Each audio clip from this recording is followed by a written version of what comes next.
Hello, तर आज आपण बनवणार आहोत उपासाचे साबुदाणा वडे. मी इथे घेतलेला आहे कढईत साबुदाणा, बटाटा घेतलेला आहे उकडलेला,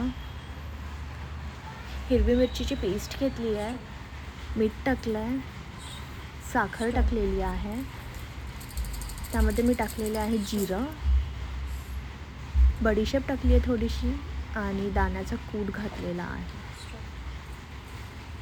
आता आपल्याला हे नीट एकजीव करून घ्यायचं आहे.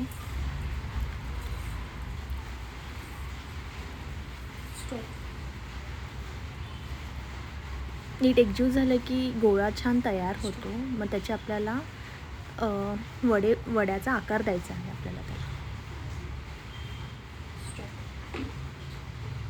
मी खूप पण चपटे नाही करणार आहे, थोडेसे जाडसरच ठेवणार आहेत वडे, म्हणजे ते छान आतून मऊ राहतात. इथे मी कढईत तेल गरम करत ठेवलेलं आहे. आता मी त्यामध्ये टाकणार आहे वडे.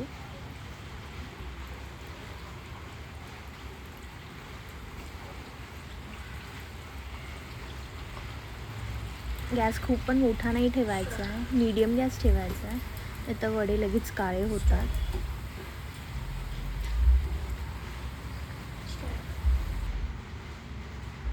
आणि साईड बाय साईड मी कोशिंबीर बनवून ठेवली होती, सो ही रेडी आहे.